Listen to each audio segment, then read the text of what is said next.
La raya fronteriza. Francisco observaba con atención a los dos hombres que permanecían de pie, uno a cada lado de la raya fronteriza, y sin atreverse a fundir sus cuerpos en un abrazo. La guerra les había separado 6 años antes y sus miradas reflejaban temor y desconfianza, dolor y nostalgia. Una lágrima resbaló por el rostro de uno de los hermanos, al mismo tiempo que una fina capa de lluvia empezaba a caer sobre sus cabezas, formando pequeños charcos, como aquellos charcos de sangre, que dejaban tras de sí los fusilados en la cuneta de la carretera.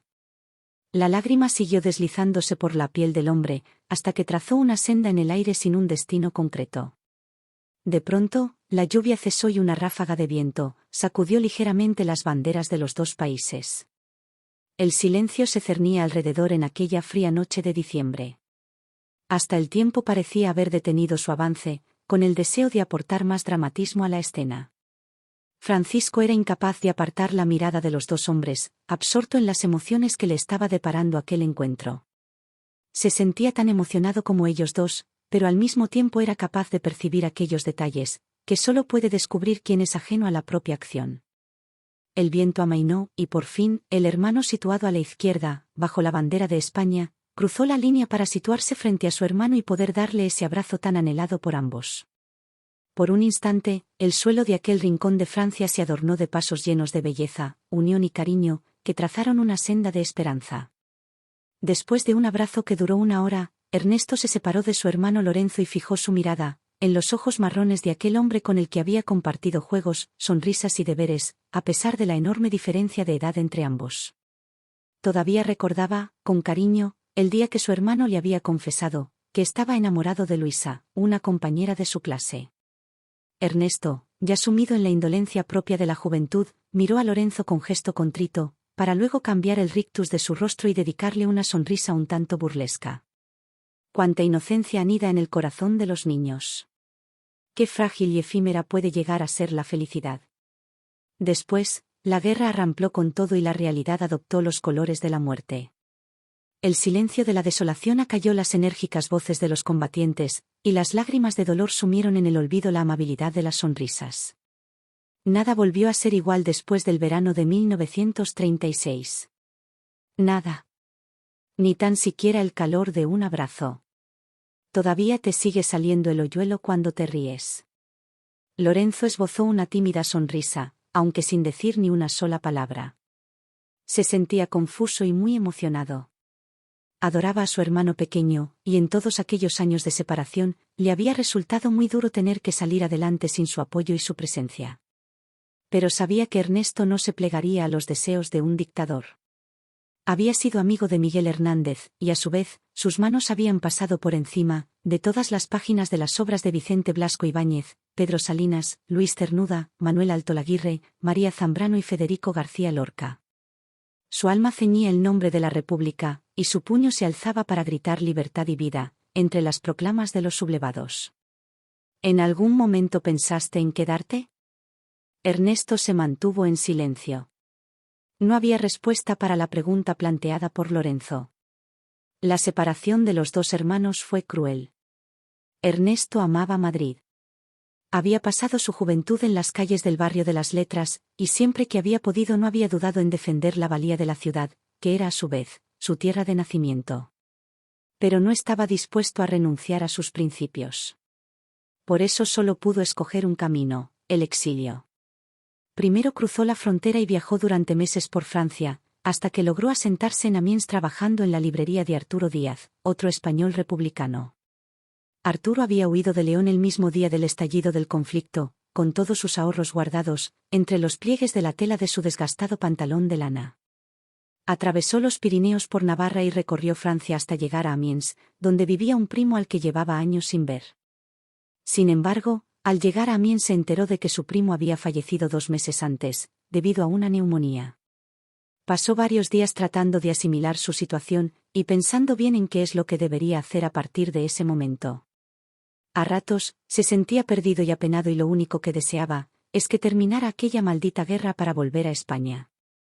Sinceramente, había dado por hecho que en Francia hallaría una cierta tranquilidad con la ayuda de su primo, pero la vida le había vuelto a poner otro obstáculo más en su camino. Arturo buscó una pensión en la que poder vivir en Amiens, y se dedicó a recorrer las calles del municipio con el fin de encontrar un trabajo. Sin embargo, su empeño se veía frustrado una y otra vez por su escaso dominio del francés, y por las reticencias de los propietarios de los negocios de contar con sus servicios. Hastiado por ver cómo su dinero iba menguando cada día por no hallar un empleo, Arturo decidió que lo mejor que podía hacer era regresar a León y tratar de sobrevivir en la sombra de la libertad. Al menos, el lenguaje no le supondría ningún inconveniente. Pero también era consciente de que su vida corría peligro, entre la agonía y los estertores de la guerra civil. Mientras recorría las travesías de Amiens, absorto en sus cavilaciones, una fina lluvia empezó a caer sobre la urbe, mojando tibiamente el pavimento. Tal vez fuese el destino, o que aquel día las circunstancias se habían confabulado para cambiar la vida de Arturo, pero en un mal paso, sus pies resbalaron y acabó tendido en el suelo, con la cabeza girada hacia el cristal del escaparate de un negocio. De su interior emergió un anciano de barba espesa, y con el pelo blanco, que enseguida le prestó su mano para que se pudiera levantar del suelo. Arturo agarró la mano del hombre y logró auparse, mientras daba las gracias al amable caballero, que le había ayudado. Después, el anciano le invitó a pasar al interior de la librería, y le entregó un vaso de agua. De nuevo, el leonés volvió a agradecerle su amabilidad, pero el anciano no dijo ninguna palabra. Simplemente, le sonrió con timidez, y emitió una especie de sonido indescifrable. Poco tiempo tardó Arturo en comprender que su interlocutor era mudo. Sonrió al acordarse de Eduardo, su mejor amigo de la escuela, que era sordomudo y se había encargado de enseñarle el lenguaje de los signos, para que se pudiera comunicar con él. Arturo, enseguida, trabó amistad con el veterano librero francés, que le refirió los años que llevaba trabajando, y la pasión que siempre había sentido al tocar aquellas obras. Después, empezó a caminar por la sala, ante la atenta mirada del leonés, hasta que se detuvo frente a una estantería que estaba situada al lado de un globo terráqueo, y de un cuadro de la Catedral de Notre-Dame de París. Alargó la mano y extrajo un libro impreso en cartoné y con el lomo marrón.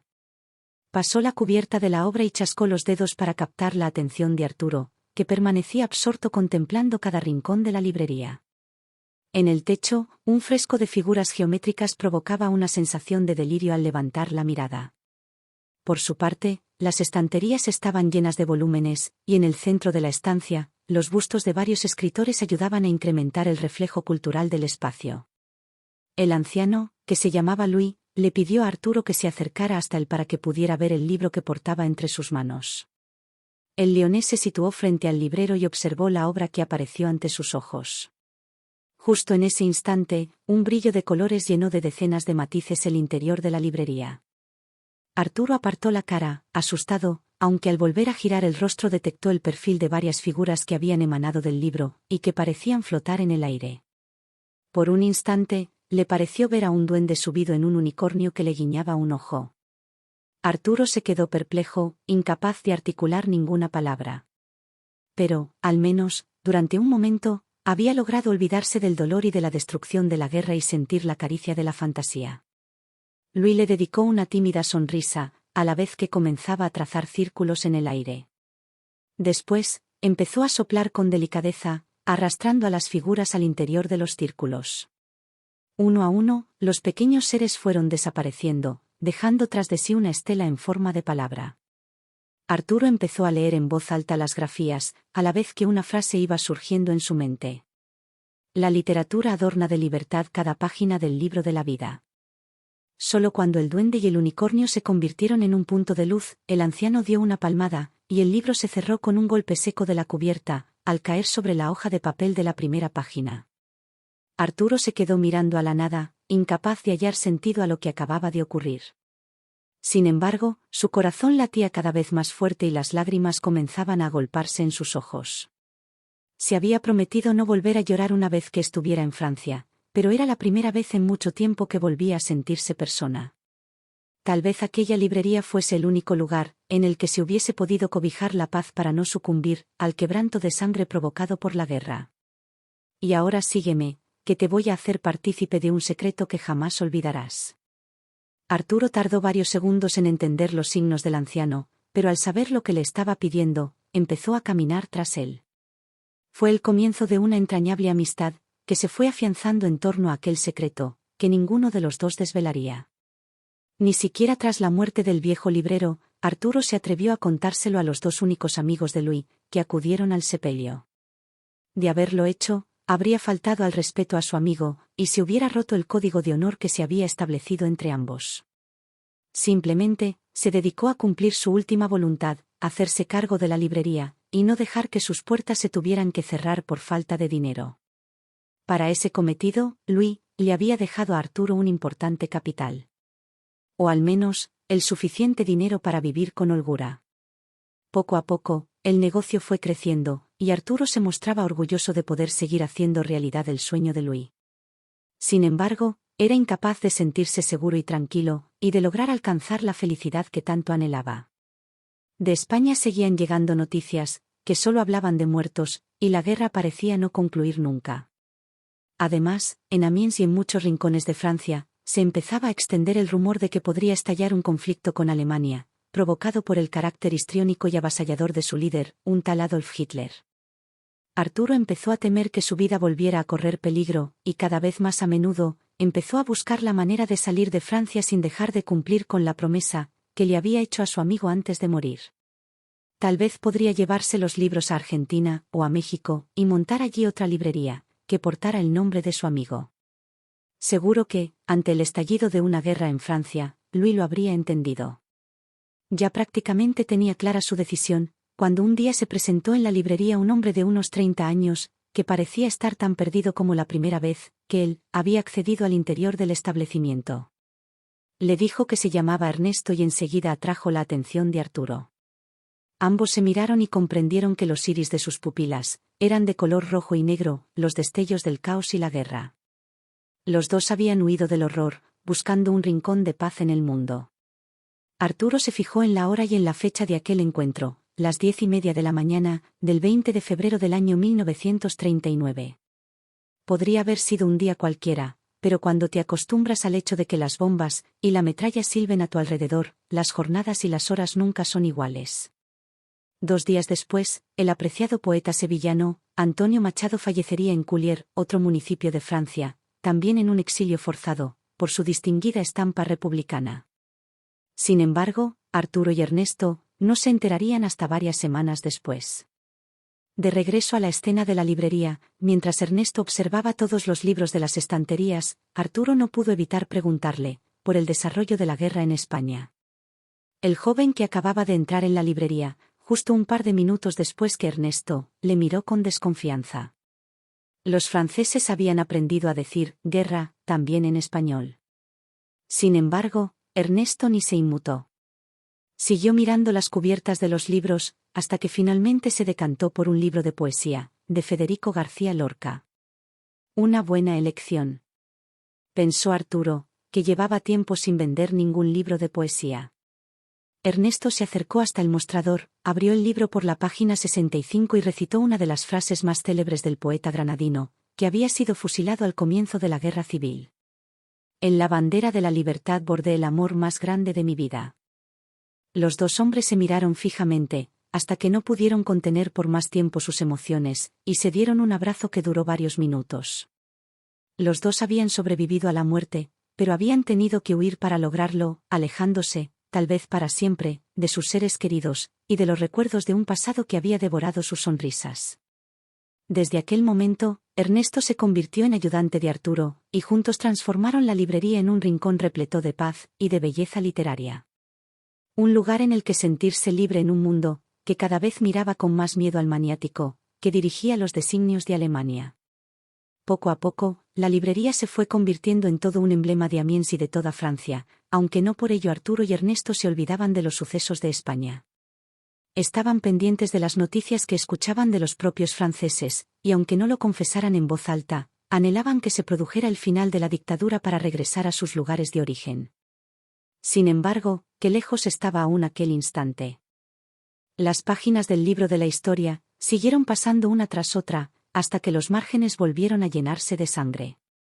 Adolf Hitler sumó a su nombre un nuevo apellido: asesino.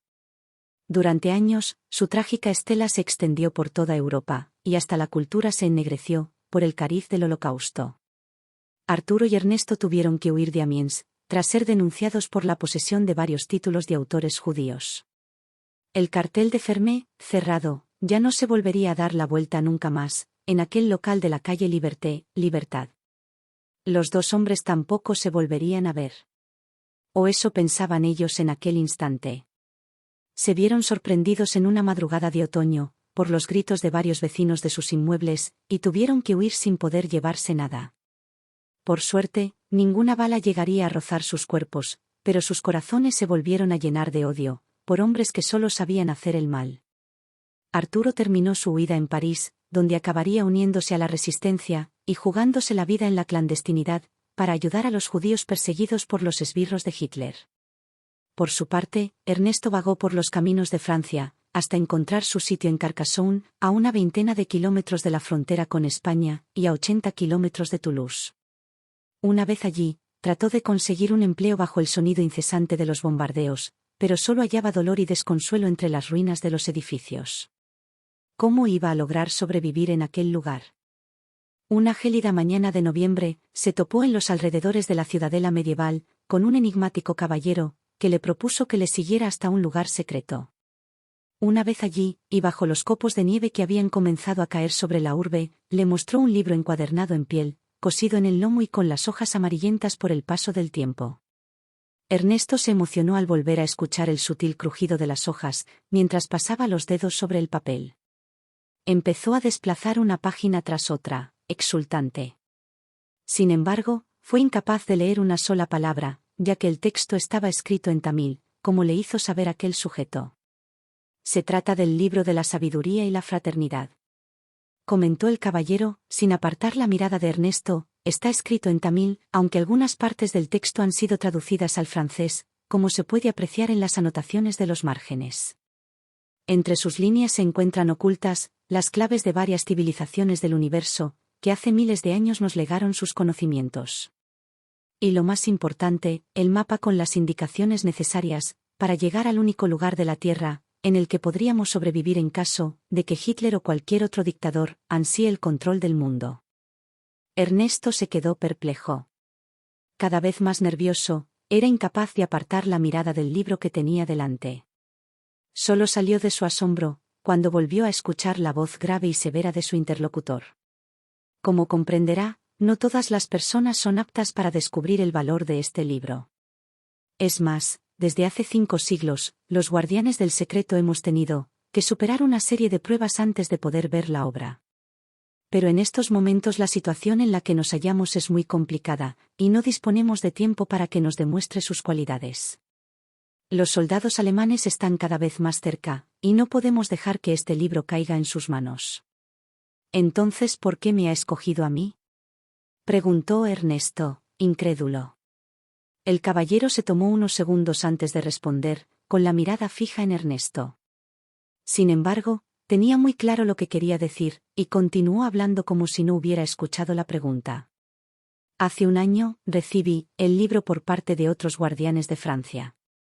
La obra había estado guardada en una librería de Amiens, pero tras la muerte del propietario, consensuamos que había que sacarlo del municipio. Y ahora es necesario que lo conservemos en España. Ernesto no pudo evitar mirar con perplejidad al hombre que tenía enfrente. ¿De verdad había dicho España? El sujeto continuó hablando, como si le hubiera leído el pensamiento. Sé lo que está pensando. Pero precisamente en España es el único sitio en el que Hitler no buscaría el libro. ¿Quién se atrevería a esconder un secreto en los dominios de su enemigo? El hombre guardó silencio durante un instante, a la vez que una gota de sudor empezaba a resbalar por la frente de Ernesto. Sabía que, si regresaba a España, su vida iba a estar amenazada. ¿Pero acaso tenía otra opción? Y ahora es cuando comienza su labor. Se va a encargar de llevar el libro hasta Valencia, donde le espera otro de los guardianes. Solo tiene que entregarle la obra y desaparecer. Puede regresar a Francia, esconderse en algún rincón de su país o tratar de llegar a América. Pero si tiene la sospecha de que le siguen, o en el peor de los casos, le atrapan, jamás exponga el contenido del libro. Tras decir estas palabras, el individuo, que en ningún momento había confesado su nombre, se dio la vuelta y se perdió en la distancia, confundiéndose con la sombra de los muros de la fortaleza de Carcassonne. Ernesto se quedó en silencio, con el libro entre sus manos y pensando de qué manera iba a atravesar la frontera para llegar a Valencia. Por un momento estuvo tentado de empezar a pasar las páginas del libro, que habían sido traducidas al francés, y descubrir los secretos de la obra, pero tenía miedo de que dichos conocimientos le pudieran comprometer mucho más. Atisbaba el riesgo que le rodeaba y no estaba dispuesto a perder su vida en aquella misión. Reprimió su curiosidad y salió de la fortaleza, aunque no volvió a adentrarse en las calles de Carcassonne. Abandonó el municipio y empezó a recorrer los caminos que conducían al este, resguardado del frío por su abrigo, y con el libro protegido entre los pliegues de la prenda de ropa. Al menos, la nieve no había cuajado y se podía desplazar con bastante agilidad. Atravesó varias poblaciones hasta llegar a Narbona, a un par de kilómetros del mar Mediterráneo. Se dejó acariciar por el sutil roce de la brisa marina, y se detuvo a contemplar las espectaculares y bellas fachadas de colores de algunas de las casas, que se hallaban junto a un canal, y que parecían brillar con especial intensidad en aquel atardecer de noviembre. Si bien se podían observar algunas construcciones derruidas, parecía como si la guerra hubiera obviado aquel rincón. Una joven pasó a su lado, aunque apenas le prestó atención. Caminaba encogida y con la mirada posada en el suelo, ajena a todo lo que la rodeaba. Ernesto se percató de que cojeaba ligeramente de su pierna derecha. Decidió seguirla, sin saber muy bien por qué lo hacía. Había algo en ella que le resultaba llamativo. Después de recorrer varias calles, la mujer se detuvo frente a una sucia y decrépita puerta de madera, y golpeó con denuedo sobre los tablones. Pasados unos segundos tuvo que volver a golpear, dado que nadie parecía responder a su llamada. Por fin, los goznes de la puerta crujieron, y ésta se entornó ligeramente. El rostro soñoliento y triste de un anciano se hizo visible frente a la joven, que seguía sin levantar la cabeza. Ernesto, que permanecía oculto tras el muro de la casa contigua, se percató de que la chica se llevaba la mano al bolsillo de su abrigo, y extraía una fotografía y varios documentos. Se los entregó al anciano y continuó caminando, sin tan siquiera despedirse de él. El hombre se giró y volvió a perderse en el interior de la casa, no sin antes haberse asegurado de que cerraba correctamente la puerta. Ernesto se apartó del muro, y con sigilo, se acercó hasta el portón. Pegó la oreja en uno de los tablones de madera, pero tan solo logró discernir varios sonidos lejanos, de lo que parecía ser una conversación entre varias personas. Justo al lado de la puerta había un cartel con la cara de Hitler, que, desde su escondite, Ernesto había sido incapaz de ver. De pronto, una fuerte ráfaga de viento despegó el cartel, mostrando un hueco en la pared. Se acercó hasta la abertura y miró al interior. Varios hombres, entre ellos el anciano de la puerta, y un par de mujeres hablaban en francés entre sí, con denuedo, y mirando en todo momento varios papeles. Ninguno de ellos se percató de la presencia de Ernesto, ni de que el viento había dejado al descubierto el hueco de la pared. Tenemos que sacarles hoy mismo de Narbona, o al final los van a acabar deteniendo a todos. No hace falta que os diga la importancia que esta familia tiene para la comunidad hebrea. Se trataba de miembros de la resistencia. Ernesto movió ligeramente el pie, golpeando una pequeña piedra. En un segundo, las miradas de las personas reunidas en la sala se posaron en él. Se apartó con rapidez del hueco, pero ya era tarde. Al momento, la puerta se abrió y dos hombres le agarraron por los sobacos, metiéndole dentro de aquella construcción. ¿Quién eres, y qué hacías espiándonos?, inquirió uno de los presentes.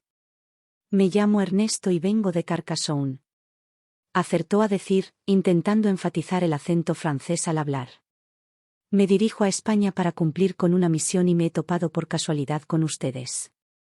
¿Y pretendes que te creamos? ¿Nos has tomado por estúpidos? Ernesto se percató de que acababa de cometer un grave error. Los hombres que le tenían agarrado le empezaron a apretar con más fuerza, haciéndole daño. Intentó gritar, pero le amordazaron la boca, y le ataron los brazos y las piernas a una silla destartalada que se hallaba en un rincón. Esperar un momento, exclamó una de las mujeres, en el abrigo lleva algo. Deberíamos cachearlo. Ernesto notó cómo le desataban las cuerdas de las manos, para después quitarle la cazadora con mayor fuerza que la que habían empleado para atarle. Después, uno de los dos hombres que le habían metido en la casa, Agarró una navaja y rasgó la tela del interior del abrigo, a la vez que el libro caía al suelo con un gran estrépito, abriéndose por la página 20, en la que comenzaba el capítulo relativo al origen de un enigmático poblado situado en una isla del Pacífico. «Es el libro de la sabiduría», exclamó uno de los hombres presentes en aquel espacio, exaltado. «El libro de la sabiduría». «Tranquilo, François, relájate. ¿Cuántas veces hemos pensado lo mismo de otras obras? Primero hay que comprobarlo. Esta vez no hay lugar para la duda, Anatole. Es el auténtico libro de la sabiduría. Jamás he podido olvidar la portada, que vi por primera vez hace 50 años, ni el color dorado de sus páginas». Anatole se quedó mirando al anciano con una sonrisa. Nunca le había notado tan seguro de sus palabras. ¿Y si fuera verdad que aquella obra contenía el mapa de Catonte, el refugio de Pazza, la diosa de la paz y la sabiduría? Expresó, en voz baja, Anatole. Solo quien tuviera acceso a dicha información, podría cambiar el rumbo de la historia, la mente de los seres humanos y acabar para siempre con la pobreza, el hambre y las guerras. A cambio de ello, aquel que lograse arribar a la urbe de Catonte, debería asumir y aceptar una existencia milenaria, consagrada a mantener la paz y la sabiduría en toda la tierra. Sin embargo, en el supuesto de que caiga en las manos equivocadas, podría destruir la esencia de la paz para siempre, y sumir al mundo en el caos y la oscuridad. El odio se apoderaría de todos los seres humanos, y cada día estallarían cientos de conflictos en todos los países, hasta provocar el exterminio de la humanidad. El hombre ya no volvería a contemplar ningún amanecer, ni a ser parte del atardecer del tiempo. Anatole no se había percatado de que ya no estaba hablando para sí mismo y que, según había ido exponiendo su argumento, el tono de su voz había ido en aumento. Ernesto le observó, cada vez más asustado. Jamás hubiera podido pensar que aquel libro tuviera tanto poder. De pronto, las páginas empezaron a pasar una tras otra, cada vez más rápido, hasta que la tapa de la parte de atrás se cerró sobre la última página. Todos los presentes se quedaron en silencio, incapaces de decir una sola palabra. Ernesto aprovechó la incertidumbre para quitarse el pañuelo y tomar aire. Después, alargó las manos y trató de soltar la cuerda que tenía amarradas sus piernas. Pero justo cuando estaba a punto de lograrlo, Anatole pareció volver a la realidad, y le mandó estarse quieto. «André, quítale las cuerdas de los pies a este joven, y que nos explique cómo ha llegado el libro a su poder». Ernesto se puso de pie, una vez que ya no estuvo atado a la silla, y comenzó a exponer todo lo que le había ocurrido en las últimas semanas, y de qué forma la obra había llegado a su poder. Solo cuando terminó de hablar, se percató de la intensidad con la que había vivido las últimas semanas, y empezó a sentir los efectos del cansancio. Notó un ligero temblor en las piernas, y por un instante, pensó que se iba a caer al suelo. Sin embargo, logró superar ese estado y clavó la mirada en Anatole, que no había dejado de observarle ni un solo instante, desde que había empezado a narrar los avatares relacionados con el libro. «Ahora que ya sabemos lo que ha ocurrido y quién eres, te vamos a ayudar a lograr tu objetivo. De hecho, contamos con un contacto en Portbou que nos sirve de enlace con España para pasar documentos, dinero y personas por la frontera. Por ahora, pasarás un par de días en Narbona hasta que volvamos a establecer contacto contigo. Procura no mostrarte mucho en público y seguir guardando el libro con el mismo empeño con que lo has hecho hasta ahora». Ernesto se mantuvo en silencio, esperando alguna indicación más por parte de Anatole. Sin embargo, ni el líder, ni ninguno de los presentes, volvió a decir nada. Unos y otros se miraron entre sí, impertérritos, esperando que alguien rompiera el mutismo de aquel instante.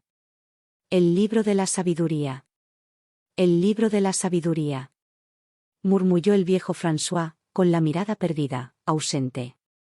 Ladeaba la cabeza en señal de negación, incapaz de entender la decisión que acababa de tomar Anatole. «No puedes dejar que este hombre se vaya con el libro. Se tiene que quedar aquí». Ernesto aprovechó la confusión provocada por los gritos del anciano, para dar media vuelta y desaparecer con el libro. Aceleró el paso para salir de aquella estancia cuanto antes, pero nadie le detuvo. Solo al salir a la calle, se percató de la importancia de aquella obra, y de que su vida dependía de aquel grupo de la resistencia.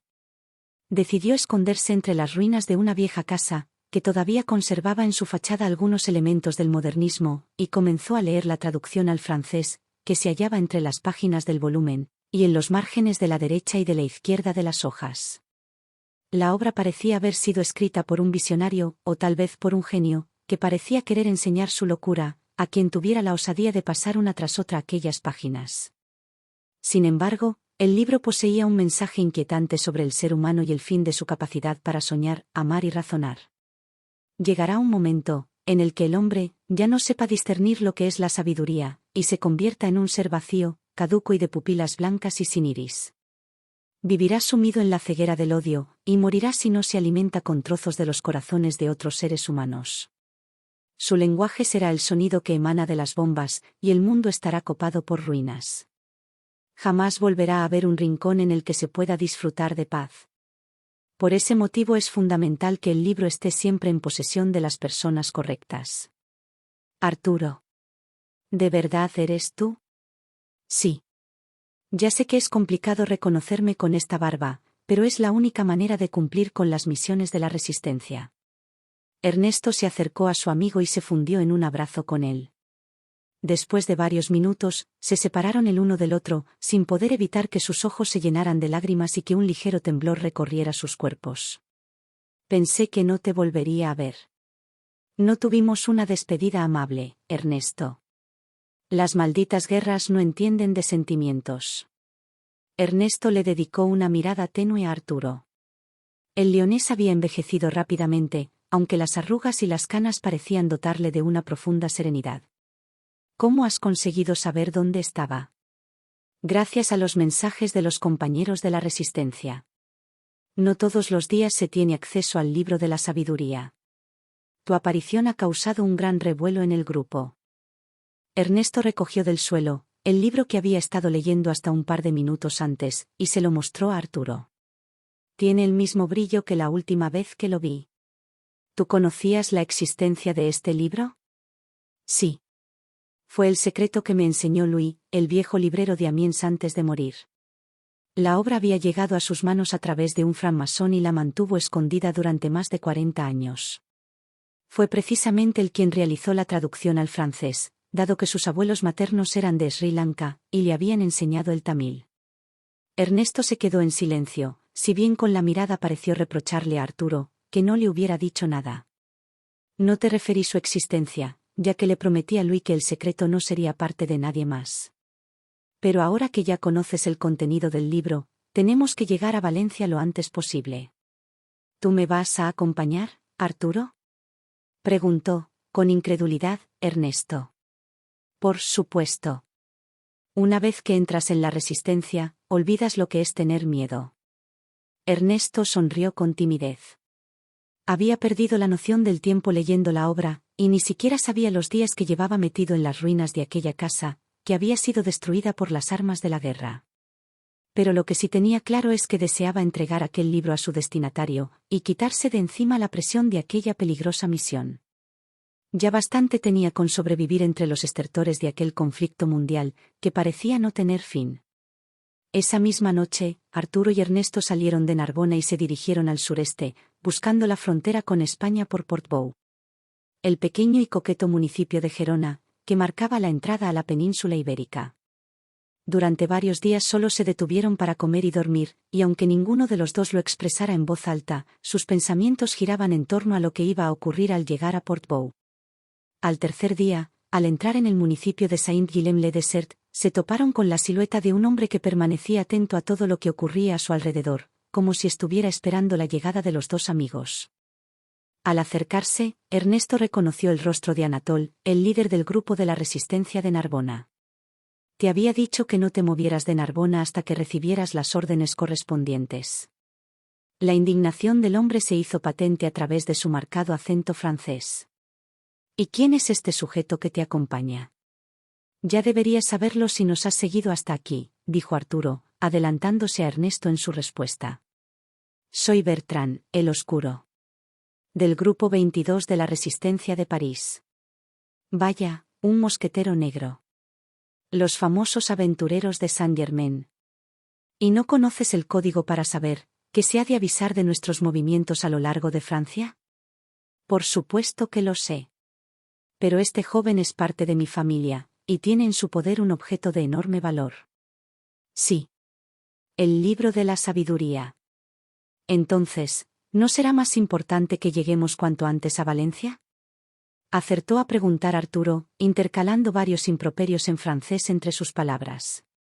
El código de honor y obediencia está por encima de cualquier acción, y tú lo acabas de romper, aventurero. Respondió Anatol, enfadado. Arturo y Anatol se miraron con un destello de furia, a punto de enzarzarse en una pelea. Ernesto se interpuso entre ambos para calmar la situación. Ya basta. Me da igual las diferencias que tengáis entre los miembros de la Resistencia. Tenemos que llegar a España y dejar este libro en Valencia. Arturo y Anatol se calmaron y los tres se pusieron en marcha. En Portbou nos espera un tal Francisco, al que todos llaman el Rubio. Empleado del Banco de España y que hará lo oportuno por dejarnos pasar. Anatol mostró su ironía al pronunciar estas palabras. Si bien solo le dije que íbamos 2 personas, con lo que uno de los 3 se tendrá que quedar en Francia. Arturo clavó sus ojos en el rostro de Anatol, que le devolvió una mirada retadora. Sin embargo, no hubo ninguna palabra. Por el bien de la misión, acataban el desapego y la enemistad. Una semana después, los 3 llegaron a la raya que marcaba el límite de Portbou y de España, y el final del terreno de Francia. O bien el comienzo de ambos países, según la interpretación de cada uno. Llegaba el momento decisivo. Anatol avanzó un par de pasos, pero Arturo se puso a su altura para detener su recorrido. «Hermano. ¿Eres tú?» El grito de Ernesto atronó en el aire, causando estupor y sorpresa en Anatol y Arturo, que no entendían nada de lo que estaba ocurriendo. También Francisco, el rubio, entornó el rostro en un gesto de incredulidad. «Ernesto. ¿De verdad eres tú?», exclamó Lorenzo, alborozado y sin saber muy bien qué es lo que debía hacer. Los 2 hombres se quedaron mirándose el uno al otro a ambos lados de la raya fronteriza, a la vez que una fina capa de lluvia empezaba a caer sobre sus cabezas. «Pensaba que jamás te volvería a ver, Lorenzo. Y yo a ti, Ernesto. Pero ahora ya estamos juntos y vamos a completar la misión. Yo soy el enlace de la Resistencia en Valencia, y el encargado de llevar el libro hasta la ciudad. Vendrás conmigo, ¿verdad?». Ernesto esperó a que Lorenzo cruzara la raya, y tras adentrarse en Francia, se fundió en un abrazo interminable con él. Después, los 2 hermanos accedieron a España y se alejaron de Portbou, ante la atenta mirada de Arturo, Anatol y Francisco, que entendieron que su trabajo concluía en ese punto. Se desconoce cuánto tiempo tardaron Lorenzo y Ernesto en llegar a Valencia, pero se sabe que lo consiguieron, ya que el libro de la sabiduría fue visto por última vez junto al río Turia a su paso por la ciudad. Tras ello, los hermanos desaparecieron sin dejar ninguna pista. Tal vez pudieron viajar hasta Argentina, México, Colombia o Perú, o simplemente cambiaron su identidad, y permanecieron en España hasta la muerte del dictador Francisco Franco. No se puede saber, ni se conocerá jamás, aunque cada cual que se quede con la versión que desee. Por su parte, Anatol y Arturo continuaron trabajando para la Resistencia hasta el final de la Segunda Guerra Mundial. Después, ya no se supo nada más de ellos. Francisco, el rubio, siguió ejerciendo su labor en el Banco de España, si bien a los pocos años de su llegada a Portbou fue trasladado a Gerona y de ahí a Salamanca, siempre acompañado por su mujer y sus hijos, donde permaneció hasta su jubilación. Él fue testigo del encuentro de estos 2 hermanos, como se ha narrado en la historia, y décadas después, frente a un café con leche en una mañana de otoño, le contó dicha aventura a su nieto, un escritor en ciernes que decidió convertir el encuentro de los 2 hermanos, que habían sido separados por la guerra civil, en una trepidante narración de aventuras en torno al libro de la sabiduría. Dicha obra se ha convertido en el secreto mejor guardado de la bella e histórica ciudad de Valencia. Un relato escrito por el autor Alberto Blanco Rubio, en homenaje a la memoria de sus abuelos Francisco Rubio Fernández y Rosario García Infante. La acuarela que ilustra el escrito ha sido realizada por la artista Cristina Sánchez Mateo.